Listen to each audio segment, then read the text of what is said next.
Bien, gracias por seguir con nosotros, y a quienes recién nos sintonizan les informamos que estamos conversando con los doctores Felizardo Osorio y Dante Castro sobre las hernias abdominales y su manejo vigente. Habíamos preguntado cuáles eran las causas, cuál es la frecuencia. Nos había respondido el doctor Castro sobre el origen, cómo se están presentando y por qué, una explicación a por qué suceden estas hernias abdominales. Y queda pendiente responder su frecuencia. En su práctica diaria, doctor Osorio, ¿esto es muy frecuente ver hernias? ¿Es algo que los cirujanos se tienen que preparar para hacerlo cotidianamente? Sí, es muy frecuente en todo el mundo. Indudablemente que hay zonas con mayor frecuencia, como es Asia, Estados Unidos, pero nosotros no nos quedamos atrás, es muy frecuente. Y la edad infantil y la tercera edad es donde con más frecuencia se presentan estas hernias, ¿no? La hernia inguinal es más frecuente en el hombre, la hernia umbilical es más frecuente en la mujer. Pero nosotros tenemos que estar muy bien preparados para tratar estas hernias. Cada hernia tiene un tratamiento adecuado para evitar las recidivas, para evitar las complicaciones. Bien. Doctor Castro, ¿y cómo ha evolucionado el tratamiento? ¿Siempre fue así como ahora, que contamos con una serie de materiales, insumos? Quizá valdría la pena conversar en los últimos 20 años. Sí. ¿Cuál es la diferencia? ¿Qué ha acontecido justamente en el manejo de estos problemas últimamente? Ese es el lapso en el cual han sucedido los grandes cambios, ¿no? Inicialmente el concepto de reparar las hernias estaba basado en reparar el tejido, coser los tejidos y cerrar el orificio. Ese era y reforzarlo quizá. Sí, con suturas, pero reforzar en base a los tejidos. Después se incorporó el concepto de que había que ponerle un parche. Entonces se crearon una serie de mallas sintéticas, la más frecuente es la de polipropilene, que se adicionó a la sutura que se hacía de la hernia. Pero luego apareció la era laparoscópica, en la cual para ello se diseñaron nuevas técnicas queriendo proporcionar al paciente siempre el mayor bienestar. Entonces se creó la nueva técnica que es sin tensión y con malla. O sea, se parcha el hueco sin tener que suturarlo, sin tener que cerrarlo, porque ese cierre del orificio causaba dolor en el paciente, dolor postoperatorio largo, ¿no? En cambio, ahora se pone una malla que cubre el defecto, una malla grande, engrampada en lugares precisos, y se solucionó el problema. Entonces ya no hay dolor, no hay tensión, no hay apretamiento, ¿no? Esa es la evolución que han tenido las hernias. Estamos hablando de estos 20 años últimos que comenzamos esos últimos 20 años todavía con las técnicas clásicas, que eran las técnicas abiertas, la técnica de Bassini, básicamente. Después evolucionaron las técnicas con malla, donde aparece el Lichtenstein, la técnica de Lichtenstein, y las técnicas sin tensión, donde aparece Nijus y Stoppa, ¿no? Son las técnicas que se han evolucionado al momento, y después evoluciona ya a la era laparoscópica, donde se han diseñado dos técnicas, básicamente. La técnica que es a través de la cavidad abdominal se ingresa y se repara todos los orificios que puedan verse, o la técnica extraperitoneal, que es la famosa técnica TEP, total extraperitoneal. Sin tener que entrar al abdomen, se entra al espacio preperitoneal, se despega la zona de la hernia y se coloca una malla también. Son las dos técnicas más frecuentes. La tercera, que es la IPON, que es una técnica de un parche completo intraabdominal, sin tener que cubrir con nada, se usa en muy pocos casos y con una malla adecuada, que no cause daño a las vísceras. Muy bien, vamos a tratar de explicarlo en detalle si es que el programa nos conduce a estos temas, pero creo que es muy importante que el público sepa que el manejo, entonces, como una conclusión de una hernia, es esencialmente quirúrgico. ¿No hay otro tratamiento o hay algún tratamiento alternativo, o en qué circunstancias diría el médico o el cirujano que no vamos a intervenir? ¿Cuál sería la visión panorámica? Concepto básico, en hernia umbilical, de recién nacido hasta la edad de 4 o 5 años, se puede esperar porque hay un porcentaje de que cierran esas hernias. Más no así en hernia inguinal, que hay que operarlo cuanto antes para evitar complicaciones. Y en los adultos siempre hay que operar. Y los conceptos básicos para la operación es cuando no esté complicado, cuando no tenga otras enfermedades intercurrentes, y lo fundamental, que sea un material adecuado que no haya tensión en los tejidos para evitar recidivas y hacerlo en las mejores condiciones para que no haya infección, no haya hematoma, no haya sangrados, porque eso lleva al fracaso de la operación. Claro, idealmente entonces una hernia debe ser resuelta en condiciones selectivas, no en una emergencia, no llegando a las 2, 3 de la mañana a operarse, sino con una consulta previa, un diagnóstico apropiado, una evaluación general, la más prolija posible, que siempre lo hacemos aquí en las clínicas Mesón de Santé, y va electivamente a operarse, los resultados generalmente son los mejores.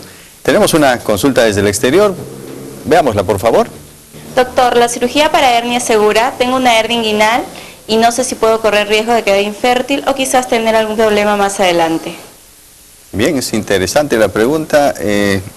Doctor Castro, ¿qué le podemos decir y qué comentar sobre la hernia inguinal? La operación para hernia inguinal no tiene que ver nada con el aparato genital. No debe tener ningún temor de quedar estéril ni ningún problema relacionado con la fertilidad. En cuanto al dolor, depende de la técnica que se utilice, pero con la técnica laparoscópica probablemente tenga el mínimo dolor, que es una cosa muy fácil de manejarla en el primer día posoperatorio y después totalmente exenta de dolor. ¿Es frecuente la hernia inguinal en mujeres? La persona que nos preguntó. Sí, es frecuente y la hernia inguinal directa es la más frecuente en la mujer. Es frecuente. Y lo importante en la mujer, sabemos que va a embarazar, y es preferible curar su hernia antes de que inicie su ciclo de embarazo, porque en el embarazo puede presentar complicaciones. Y esta complicación indudablemente va a tener que ser tratada adecuadamente para evitar recidiva y evitar daño en el feto, ¿no? Y puede alterar el curso del embarazo. Ella nos preguntó, ¿la cirugía es segura? Es una inquietud, doctor Osorio. Toda cirugía indudablemente tiene un margen de, no diríamos error, sino de complicaciones. Pero que esas complicaciones cada vez hemos ido aprendiendo en su origen, en su manejo y en la forma de prevenirlas y evitarlas. Entonces es deber de cada cirujano evitar al máximo complicaciones, disminuir los riesgos a cero, y felizmente nosotros tenemos una experiencia y un manejo muy adecuado en estos casos, ¿no? Claro, si la cirugía, de todas maneras, como cualquier intervención médica, tiene cierto riesgo, esto quiere decir que la hernia por sí misma tiene un riesgo mucho mayor. ¿Cuáles son las complicaciones más importantes que tiene una persona que se puede estar viendo de repente 1 o 2 bultos que le han aparecido y no quiere ir al médico? ¿Qué le puede pasar a esa persona, doctor Claro que sí. Castro? En principio, ampliando un poco lo de Felizardo, el paciente que padece de una hernia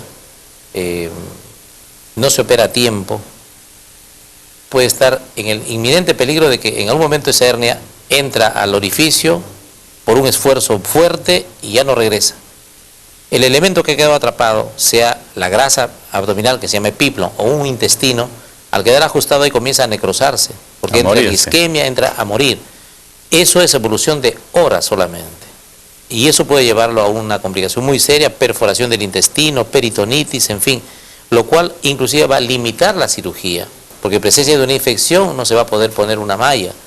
Y hay que hacer solamente tratar la complicación, de repente hasta derivar el tratamiento de la hernia o hacerle un cierre muy simple, ¿no? En fin, entonces esa es la complicación más seria, el estrangulamiento. Puede haber un estrangulamiento parcial, si es que se detecta a tiempo esto, se opera a tiempo, de repente el intestino logra recuperarse, ¿no? Vuelve a la cavidad abdominal y recupera, pero es muy corto ese tiempo y necesita una atención pronta. Entonces, la complicación más frecuente es esa. Y el evento médico también se hace en condiciones totalmente distintas. No hay tiempo para ver si está muy bien del corazón, del pulmón. La evaluación es rápida y hay que asumir los riesgos. ¿Cuál es la otra complicación frecuente, doctor? Quizá que se vaya haciendo gigante, ¿es algo que se puede ver? ¿Sería un problema o no sería un problema que sea muy grande una hernia que va creciendo lentamente? Es un problema. Nosotros hemos tenido oportunidad de ver hernias de la región umbilical que cubrían la parte genital, de la región inguinal que llegaban hasta la rodilla, y últimamente una hernia inguinal del lado izquierdo que llegaba casi hasta los tobillos. Entonces son casos no tan raros, son casos frecuentes. Antes, inclusive, veíamos muchísimo más cantidad de hernias, lo que llamamos inguino-escrotales, porque la hernia se lleva de encuentro al escroto, ¿no? y baja con testículo y todo, ¿no? En este caso, indudablemente, el tratamiento quirúrgico se tiene que aplicar y los resultados son bastante buenos. Hay que tener con mucha paciencia en el postoperatorio, explicarle bien al paciente que no puede hacer esfuerzos durante un tiempo más prolongado que una hernia pequeña, pero los resultados son muy favorables. Pero hay muchas personas que por una hernia gigante, por ejemplo, ya el abdomen se acostumbró a no tener nada adentro porque puede que la mayor parte del contenido esté fuera, luego se regresa y sienten que se están ahogando. Esto es un problema. ¿Se ve estos casos? Yo los he visto. Actualmente es posible. Como comentaba Felizardo, se ve con menos frecuencia actualmente porque los pacientes acuden más rápido a operarse. Pero generalmente nos toca a veces atender pacientes de edad avanzada que ya toda su vida han tenido la hernia y prácticamente se acostumbraron a convivir con ella. Llegan al cirujano en ese estado, con una hernia que llega hasta la rodilla prácticamente, y con lo que tú dices que la cavidad abdominal ya se acostumbró a vivir sin esas vísceras. Esas vísceras se fueron a la hernia. Entonces es un problema porque hay que ver la manera de restituirle esta adaptación nuevamente a la cavidad. Inclusive se llega a los métodos antiguos de crearle un neumoperitoneo previo para que el abdomen se distienda un poco, vaya creciendo. Se puede hacer hasta en 2 etapas. Simplemente una reducción de la hernia sin reforzamiento y después hacer el reforzamiento, ¿no? O sea, un tema complejo, es un tema que complejo. No debería suceder. Así vaya es. Tempranamente a su médico. Las clínicas Maison de Santé están a su disposición permanentemente para que usted haga las consultas, converse con sus padres. La hernia es un tema de la tercera edad. Examine bien a sus niños, converse con su pediatra para resolver este problema a tiempo. Tenemos